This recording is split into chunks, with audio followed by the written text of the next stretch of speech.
everyone, welcome back to Mathholic channel. So today's topic is homogeneous differential equation, जिसमें हम reducible to homogeneous linear differential not linear higher order differential equation की हम बात कर रहे हैं. Homogeneous linear differential equation is another topic.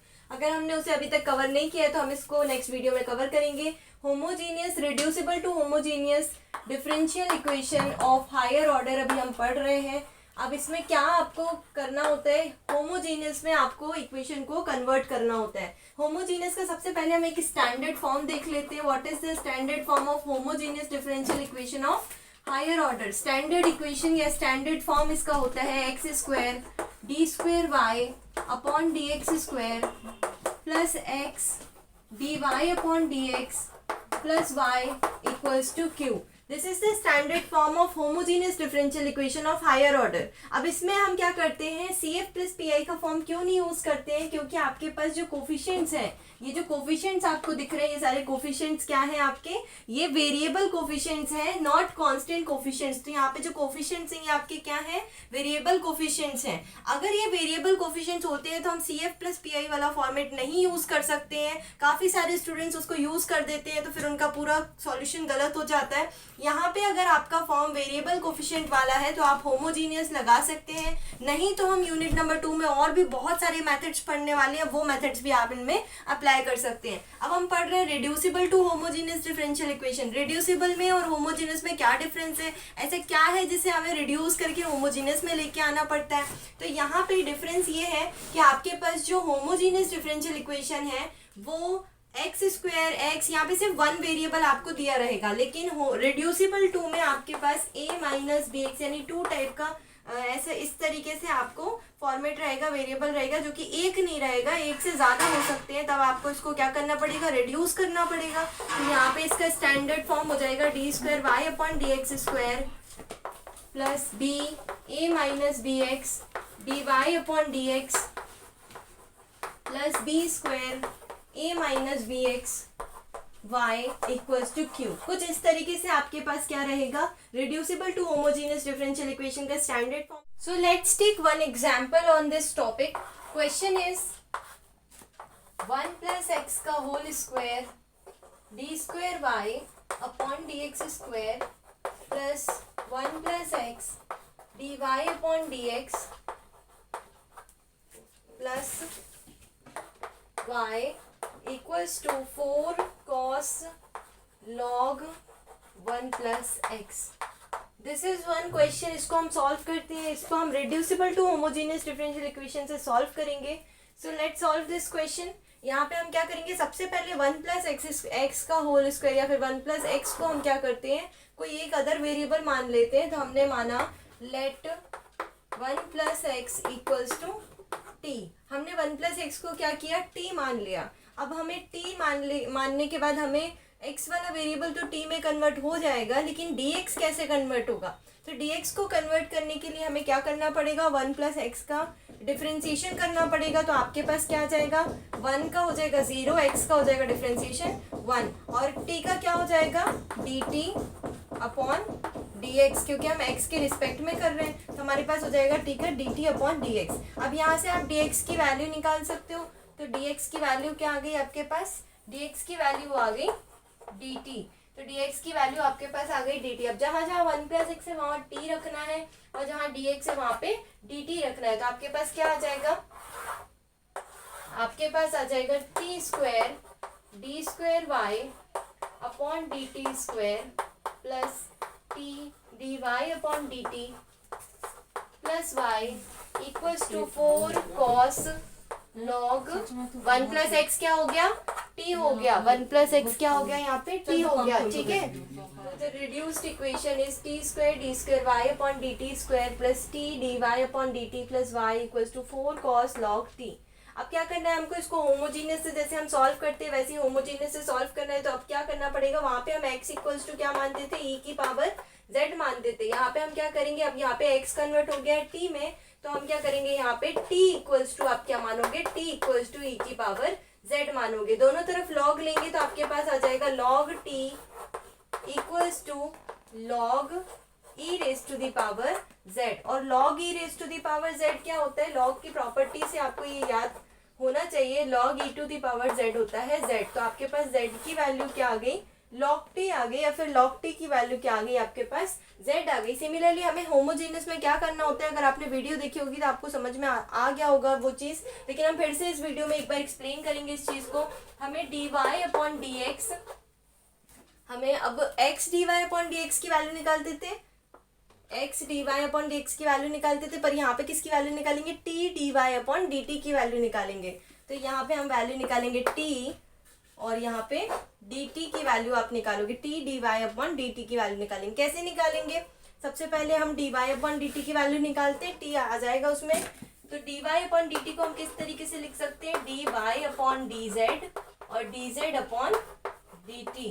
अब dz upon dt की वैल्यू हमारे पास आ जाती है यहाँ से। इस वैल्यू को डिफरेंशिएट करो आप, इस वैल्यू को डिफरेंशिएट करेंगे तो log t का डिफरेंशिएशन हो जाएगा 1 अपॉन t, और ये हो जाएगा dz अपॉन dt। तो dz अपॉन dt की वैल्यू आपके पास क्या आ गई, 1 अपॉन t आ गई, जो कि हम वहाँ पे पुट कर देंगे।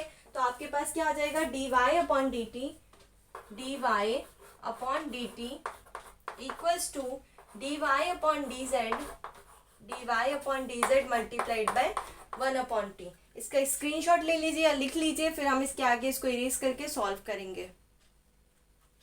तो हम इसको इरेज कर रहे हैं, हमारे पास क्या आ गया, वैल्यू हमारे पास आ गई है dy upon dt equals to d upon dz को हम क्या लिखेंगे, d अपॉन dz को हम लिखेंगे कैपिटल D। तो यहाँ पे d अपॉन dz को हमने लिख लिया कैपिटल D, तो ये हो गया dy multiplied by 1 upon t। यहाँ से 1 अपॉन t को हम dy अपॉन dt के पास भेज देंगे, तो ये हो जाएगा t dy upon dt equals to capital dy। ये आपकी वैल्यू हो गई t dy अपॉन dt की। अब हम क्या करेंगे, ये वाली वैल्यू जो आपके पास है इसका डबल डिफरेंशिएशन करेंगे और डबल डेरिवेटिव को फाइंड आउट करेंगे। किसको फाइंड आउट करेंगे, T square y upon dt square की वैल्यू को हम फाइंड आउट करेंगे। तो आप इतना लिख लीजिए या फिर स्क्रीनशॉट ले लीजिए, इसके बाद हम इसको इरेज करके इसको सॉल्व करेंगे। इस वैल्यू का हम डबल डिफरेंशिएट करने वाले हैं।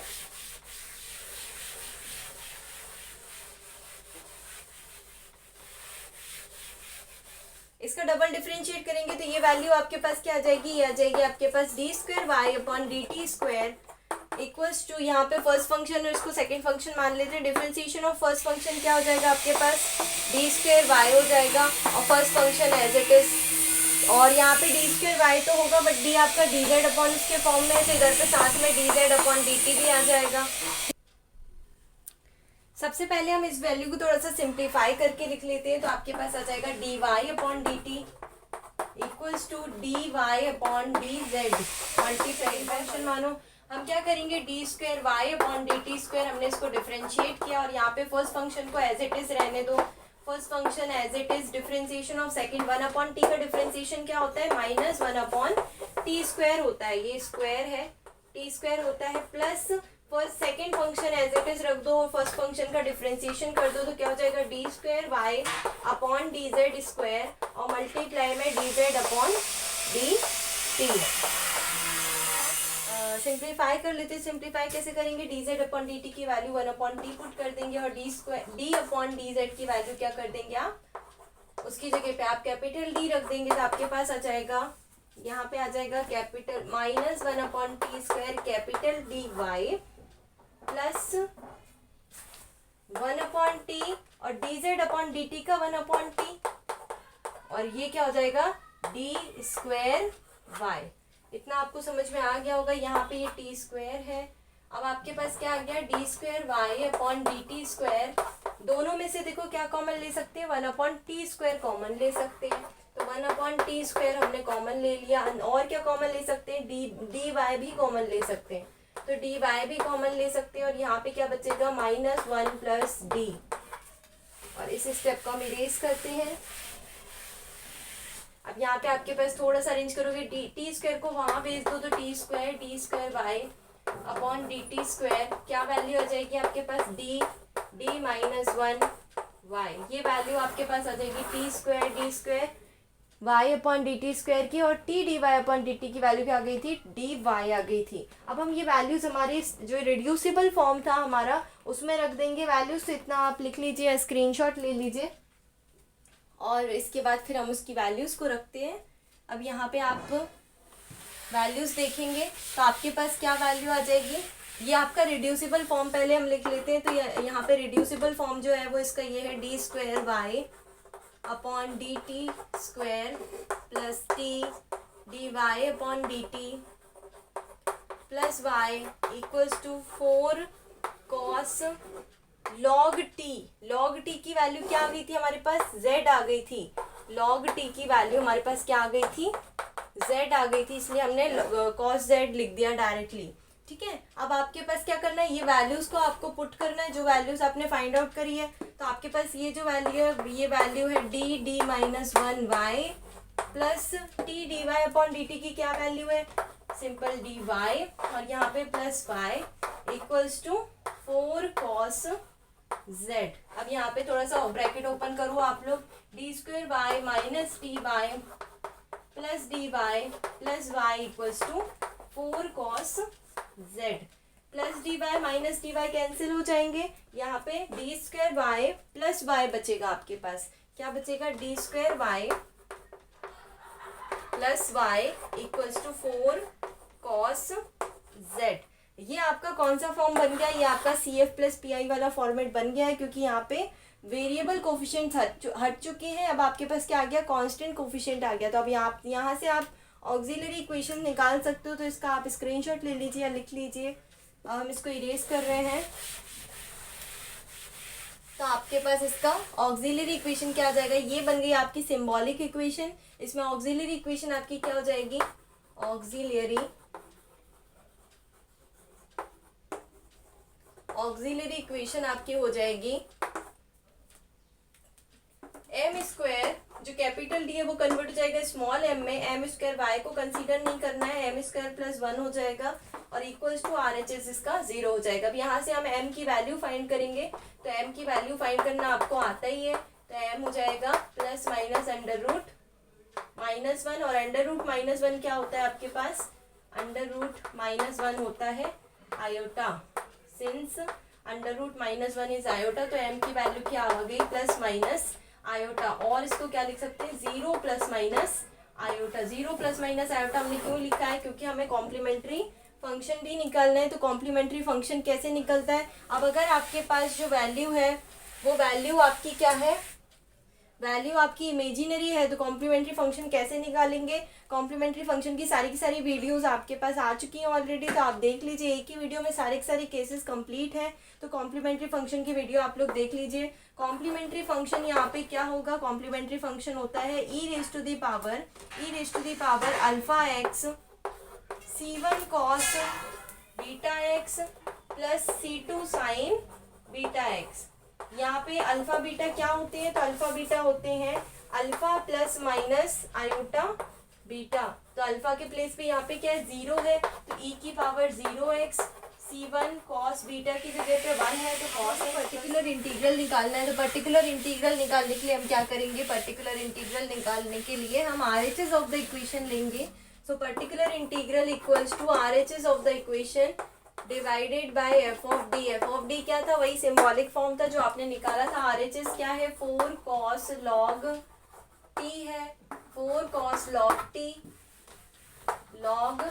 Divided by f of d क्या था, डी स्क्वायर प्लस 1। तो d square y plus y था, तो आपके पास क्या हो गया, डी स्क्वायर प्लस 1 हो गया। वाई को कंसीडर नहीं करते। अब कॉस या साइन वाला कभी भी केस होता है, लॉग टी आपके पास जेड हो गया था, तो लॉग टी आपके पास क्या हो गया था, जेड। तो दिस इज 4 कॉस जेड। अब यहाँ पे आपके पास साइन कॉस वाला जब भी केस आता है तब हम क्या करते हैं, तब आप वैल्यूज रखेंगे। तो आपके पास 4 कॉस जेड, यहाँ पे ए की वैल्यू 1 है, तो ये हो जाएगा -1 का स्क्वायर प्लस 1। तो नीचे आपके पास क्या आ गया, नीचे आपके पास आ गया 0, और नीचे जब 0 आता है तो केस चेंज हो जाता है। ऊपर मल्टीप्लाई हो जाएगा z का, क्योंकि यहाँ z का वेरिएबल चल रहा है, और नीचे का डिफरेंशिएशन हो जाएगा। किसके रिस्पेक्ट में होगा डिफरेंशिएशन, d का डिफरेंशिएशन हो जाएगा। यहाँ पे डी स्क्वायर प्लस 1 जो भी एफ ऑफ डी है उसका डिफरेंशिएशन हो जाएगा, ऐसा हो जाएगा आपके पास। तो लेट्स डू दिस। हम क्या करेंगे, इसको ऊपर z का मल्टीप्लाई करेंगे तो आपके पास हो जाएगा 4z cos z, और यहाँ पे डिफ्रेंसिएशन हो जाएगा तो ये आ जाएगा आपके पास 2d। 2 से 4 कैंसिल हो जाएगा, 2 2 ज़ा 4 हो जाएगा। अब यहाँ पे 1/d आपको पता है 1/d क्या होता है, इंटीग्रेशन होता है। 1/d इज इंटीग्रेशन, तो इंटीग्रेशन किसका होगा, z को बाहर रहने देना है, कॉस का इंटीग्रेशन होगा क्योंकि हम कॉस का केस चला रहे हैं अभी। तो ये हो जाएगा आपके पास 4 2 टाइम्स में कैंसिल होगा, तो this is 2z integration of cos z dz। तो आपके पास क्या हो जाएगा 2z कॉस का इंटीग्रेशन साइन z हो जाएगा, and this will be your particular integral. अब आपको CF प्लस PI करना है और आपका फाइनल आंसर आ जाएगा। देखते हैं हम अपने फाइनल आंसर को। आपके पास क्या है, कंप्लीट आंसर किसके फॉर्म में होगा, डिपेंडेंट यहाँ पे y है तो y ही रहेगा, y equals to CF plus PI हो जाएगा। y इक्वल्स टू CF की क्या वैल्यू थी, C1 cos x plus C2 sin x, plus particular integral क्या है 2z sin z। अच्छा, कॉम्प्लीमेंट्री फंक्शन भी z के फॉर्म में ही आएगा क्योंकि z ही चल रहा है यहाँ पे, जब x चलेगा तो x का फॉर्म लेंगे। अब जहाँ जहाँ z है वहाँ क्या रखना है हमें, z इक्वल्स टू क्या था log t था, और t की वैल्यू क्या थी, तो ये क्या हो जाएगा 1 प्लस एक्स हो जाएगा, log 1 प्लस एक्स। z की जगह पे हमें क्या रखना है, log 1 प्लस एक्स रखना है, तब आपका y कंप्लीट आंसर आ जाएगा। y इक्वल्स टू क्या होगा C1 cos log 1 plus x plus C2 sin log 1 plus x plus 2 log 1 plus x sin 1 plus sign log 1 plus x. ये आपका फाइनल आंसर रहेगा। अच्छा, यहाँ पे इंटीग्रेटिंग कांस्टेंट भी लगाओ क्योंकि आपने यहाँ पे कॉस का इंटीग्रेशन किया है, तो इसको C1 C2 तो हो ही चुके हैं, ये C3 कांस्टेंट आ जाएगा, तो यहाँ पे भी PI में C3 कांस्टेंट आ जाएगा, यहाँ पे भी साथ में C3 कांस्टेंट आ जाएगा, and that will be your complete answer. तो ये है reducible to homogeneous differential equation का क्वेश्चन और इसका पूरा का पूरा सोल्यूशन। आई होप आपको समझ में आया होगा। वीडियो को ज़्यादा से ज़्यादा लाइक करिए, शेयर कीजिए, क्योंकि इसके बाद वाला टॉपिक हम लेने वाले हैं साइमल्टेनियस डिफरेंशियल इक्वेशन, जो कि काफ़ी बच्चों को क्लियर नहीं होता है और बहुत इंपॉर्टेंट टॉपिक है। हमेशा RGPV में पूछा जाता है, तो हम वही टॉपिक को लेके आने वाले हैं। उसके बाद जो भी यूनिट 1 के टॉपिक्स रह गए होंगे हम उनके ऊपर एक बार डिस्कशन करेंगे और फिर हम स्टार्ट करेंगे हमारी unit number 2। Thank you so much for watching this video.